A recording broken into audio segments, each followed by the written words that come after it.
నమస్తే, మీరం రెడ్డి తిరుపతి రెడ్డి. ఇప్పుడే ఒక తమ్మునేలు చూసిన ఈ మహా టీవీ మహా న్యూస్ వంశీ ఒక తమ్మునేలు పెట్టాడు. ఏంటంటే బండి భగీరథ్ ఫామ్ హౌస్ లో నాతో బాధితురాలి తల్లి సంచలన వ్యాఖ్యలు. ఏం నా తమ్మునేలు చూస్తే ఎవరికైనా అనిపిస్తుంది అంటే బాధితురాలు తల్లి బండి భగీరథ్ తో ఏదో అసాంఘిక కార్యకలాపాలు నెరవేర్చినట్టుగా ఆ తమ్మునేలు ఉద్దేశం కనపడతా ఉంది.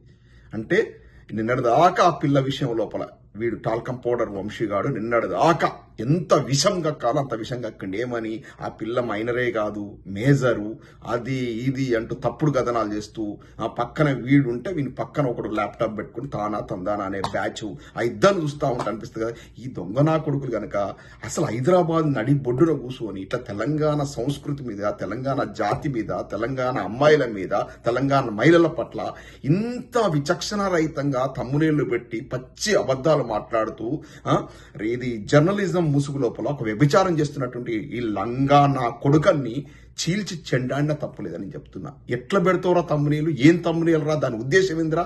అరే నీకు తల్లికి చెల్లికి పెళ్ళానికి మధ్య ఉండేటువంటి డిఫరెన్స్ అని తెలుసారా దొంగ నా కొడుక? అంటే నీ యొక్క ప్రాబల్యం కోసం, నీ బతుకు తెరువు కోసం ఏ నీచస్థానికి దిగదారుతావా? ఏం పెడతావురా నువ్వు? అంటే అర్థం, ఆ తమ్మునీల అర్థం ఏంటంటే బండి భగీరథ్ అనేటోడు ఆ అమ్మాయితోనే కదా అమ్మాయి తల్లితో కూడా అసభ్యంగా ప్రవర్తించిండు, అంటే ఏదో చేసిండు అనే అర్థం వచ్చేలాగా పెట్టిండు. ఇక ఇది విని కూడా మన తెలంగాణ రక్తం బాయిలు కాకుండా ఉంటుందా? తెలంగాణ జాతి ఎటువంటి జాతి అంటే పస్తులుండనైనా పస్తులు ఉంటారు. అంటే ఆకలితో అలమడినైనా 10 రోజులైనా 15 రోజులు ఉంటారని ఒక చిన్న తప్పు చేయాలంటే కూడా 1కి 10 సార్లు ఆలోచించేటువంటి జాతి. ఆత్మాభిమానం కోసం తమ మీద తమ పెట్రోల్ పోసుకొని సావడానికైనా సిద్ధపడేటువంటి జాతి. అంటే ఆత్మాభిమానాన్ని మించింది లేదు. తెలంగాణ పోరాటమే ఆత్మాభిమానం కోసం జరిగింది. మా పాలన మాకు, మేము ఇంకొని దయాదక్షిణ కింద బతకకూడదు, మా యొక్క రాజకీయం మేము చేసుకుంటాం, మా రాజ్యాన్ని మేము ఏలుకుంటాం అనేటువంటి మెయిన్ ఆత్మాభిమానం కోసం జరిగింది. చాలా మంది నిధులు, నీళ్లు, నియామకాలని సెకండరీ థింగ్. ఆ దోపిడీ ఎట్లా జరుగుతుంది కొన్ని దశాబ్దాల కాలం నుంచి ఆంధ్ర వాళ్ళ దోపిడీ మన మీద వచ్చి ఆజమాయిసి. ఎందుకంటే ముఖ్యమంత్రులు కూడా చూసుకోండి, ఉమ్మడి ఆంధ్రప్రదేశ్ లోపల తెలంగాణ నుంచి ఒక మర్రి చెన్నారెడ్డి గారు, ఒకరిద్దరు తప్ప మొత్తం ఇప్పుడు వెంగళరావు గారు తప్ప ఎప్పుడు మొత్తం రాయలసీమ ఆంధ్ర ప్రాంతానికి చెందిన ముఖ్యమంత్రులు అవన్నీ కూడా చూసి తెలంగాణ జాత రగిలిపోయి మాకు అన్యాయం జరుగుతుంది, మా సెల్ఫ్ రెస్పెక్ట్ మాకు ఇంపార్టెంట్ అనేటువంటి పోరాటం అది. అటువంటి జాతి మీద వీడు ఎన్ని పిచ్చి ప్రేలాపాలంటే గతం లోపల తెలంగాణ ఆడబిడ్డలకు ఎంతో సెంటిమెంట్ అయినటువంటి ఒడిబియ్యం మీద కామెంట్ చేసిండు.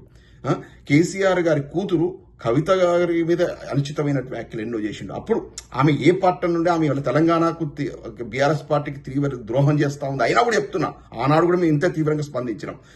మన కల్చర్ మీద, మన సంస్కృతి మీద, మన యొక్క ఆచార వ్యవహారాల మీద వీడు టైం దొరికినప్పుడల్లా వీడు మాట్లాడుతూనే ఉంటాడు, ప్రలాపన చేస్తున్నాడు. వీనికి ఏంటంటే వ్యూస్ కావాలి. అంటే ఒక తెలంగాణ సమాజం మీద కనుక వీడు ఇట్లాంటి పిచ్చి ప్రలాపాలు చేస్తే ఇంకా అదర్ సెక్షన్ అపోజ్ చేసేటువంటి సెక్షన్ ఉంటుంది కదా, వీనికి వ్యూస్ రావాలి. వ్యూస్ వస్తే పైసలు సంపాదించుకోవాలి. మరి దీనికంటే వ్యభిచారం చేసుకోరాదురా? ఒక బ్రోతల్ హౌస్ నట్టుకోనో మసాజ్ సెంటర్ నట్టుకుంటే ఇంతకంటే ఎక్కువ పైసలు వస్తాయిరా వంశీ. నేను చెప్తున్నా, నువ్వు అంతకంటే ఈయనమైన పని చేస్తున్నావు. ఒక తల్లి బిడ్డ ఇద్దరు కలిసి భగీరథ్తో కలిపిన అర్థం వచ్చేలా తమ్మునీలు పెట్టామంటే నువ్వు ఏ స్థితికి దిగదారినవో.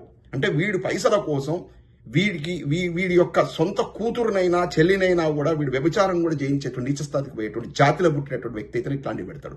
నేను ఇంత ప్రసపదాలు మాట్లాడుతున్నట్టే ఆ తమ్మునేలు చూస్తే ఎవడైనా మనిషి అన్నవాడు స్పందించాల్సిందే. ఈ విధంగా ఇంత చదువుకున్న వ్యక్తిని, ఒక ఎన్ఆర్ఐ నేను ఇంత స్పందిస్తున్నట్టే నాకు రియల్గా నా వల్ల కావట్లేదు. డైజెస్ట్ చేసుకోలేకపోతే ఎట్లా పెడతావు తమ్మునేలు అట్లా? ఒక మెయిన్ స్ట్రీమ్ మీడియా లోపల నిన్నటి దాకా సో కాల్డ్ పచ్చ ఛానళ్ళు కనీసం బండి భగీరథ విషయాన్ని మాట్లాడలేదు. మాట్లాడినా కూడా ఒకటి పెడితే ఇందులోపల ఈ సంఘటన విషయం లోపల బాధితురాలనే నేరస్తురాలుగా చిత్రీకరించే విధానాన్ని చూశాం.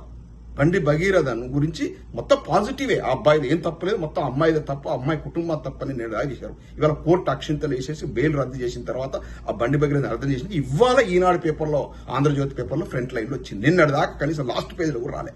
అంటే సోకాల్డ్ పచ్చ మీడియా, ఏబిఎన్ కావచ్చు, ఈ మహా న్యూస్ కావచ్చు, టీవీ5 కావచ్చు, వీళ్ళంతా కూడా వీళ్ళు అవసరమా? హైదరాబాద్ నడుబొట్టిన బతుకుదురుకు వచ్చారు, బతుకుతున్నారు, ఏదో వార్తలు వేసుకుంటారు. మా తెలంగాణ సంబంధించినటువంటి, ఇప్పుడు మా అనుకూలమైనటువంటి మా తెలంగాణ సమాజానికి సంబంధించినటువంటి ఛానళ్ళు, టీ న్యూస్ కావచ్చు, ఈవెన్ ప్రత్యర్థి పార్టీకి చెందినటువంటి V6 కావచ్చు, ఎప్పుడైనా మీ ఆంధ్ర వార్తలను, ఆంధ్ర నాయకుల గురించి ఇంత బ్యాడ్గా మాట్లాడడం చూసారా? ఇట్లా పోర్ట్రేట్ చేయడం చూసారా? అసలు ఆంధ్రప్రదేశ్ సంబంధించినటువంటి విషయాలను పెద్ద పట్టించుకుంటారా? మీకు ఎందుకురా మా వ్యవహారాలు? మీరు చేస్తున్న దశాబ్దాల కాలం నుంచి మీ చేత అనిశ్చితకు ఇలాంటి తప్పుడు కథనాలతో మేము నాశనమైనటువంటి మా సమాజం కళ్ళు తెరిచి పోరాటం చేసి సాధించుకున్న దాంట్లో ఇంకా బతుకుదేరుకి ఇక్కడ హైదరాబాద్ గడ్డ మీద ఉంటూ ఈ ప్రచారం ఏంద్రా, విష ప్రచారాలు ఏంద్రా? మా పిల్లల మీద, మా తెలంగాణ జాతిలో పుట్టినటువంటి అమ్మాయిల మీద, ఈ యొక్క మహిళల మీద ఈ విధమైన అనుచిత వ్యాఖ్యలు ఏంట్రా? ఎంత హౌ డేర్ యూ? ఈ నా కొడుకును ఎక్కడ దొరికితే అక్కడ చెప్పుల దండలేస్తే అన్నాల. ఈ వంశీ అనేటోని ఎక్కడ దొరికితే అక్కడ చెప్పుల వేస్తే అన్నాలని నేను అప్పీల్ చేస్తున్న తెలంగాణ ప్రజానికానికి. ఇవాళ ఆ తమ్మునేలు వేసినప్పుడు ఎవరు రగిలినోడు వీడు ఎక్కడ దొరుకుతాడో చూడండి, వీని కోసం వెతకాలి. ఇటువంటి దొంగ నా కొడుకులు జర్నలిజం అని ముసుగేసుకుని, ఒక కోటు వేసుకుని, అక్కడ కూసుకొని మాట్లాడుకుంటా మహిళల పట్ల ఇటువంటి అనుచితమైన వ్యాఖ్యల అసలు ఎలా స్పందించాలో కూడా అర్థం కావట్లేదు. తెలంగాణ ప్రజానికానికి అభ్యర్థిస్తున్నాను నేను, ఇటువంటి దాన్ని మన సిస్టంలో లేదు, మన తెలంగాణ లేదు ఇలాంటి కల్చర్.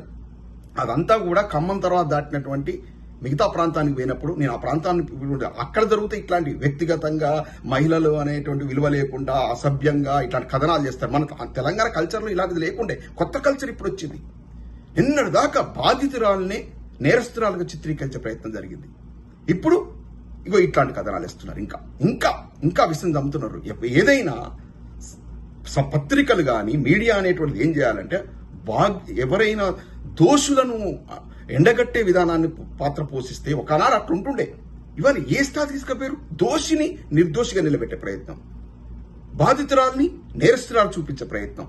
ఇంతకంటే దిక్కుమాలిన జర్నలిజం ఏముంటది? ప్రజలారా గమనించండి. ఈ వంశీ గారిని చెప్పుల దండలేస్తానాలని అప్పీల్ చేస్తున్నాం. వీడికి బుద్ధి రాదు. ఇంతకుముందు కూడా గతంలో చాలాసార్లు స్పందించారు. వీడికి బుద్ధి రాదు, సిగ్గు శరం లజ్జ ఏ లేదు. దొంగ నా కొడుకు వీడు జర్నలిజం ముసుగులో వ్యభిచారం చేస్తున్నటువంటి వ్యక్తి. వీని కుటుంబ సభ్యులను కూడా వ్యభిచారం దించడానికి కూడా వీడు వెనకాడడు. వీని డబ్బు ప్రధానం, వ్యూస్ ప్రధానం, దానికోసం ఇట్లాంటి చండాలమైన ప్రచారం చేస్తున్నాడు. ఇంతకంటే ఎట్లా స్పందించాలో కూడా అర్థం కావట్లేదు. తమ్మునేలు చూసిన తర్వాత నా స్పందన ఇది. ప్రజలారా మీరే చూడండి, వాడి యొక్క ఛానల్లో పోయి తమ్మునేలు చూడండి. చూసి మీరు ఇప్పుడు నీ మాట్లాడేది కరెక్ట్ కదా, మీరే నిర్ణయం తీసుకోండి. జై తెలంగాణ.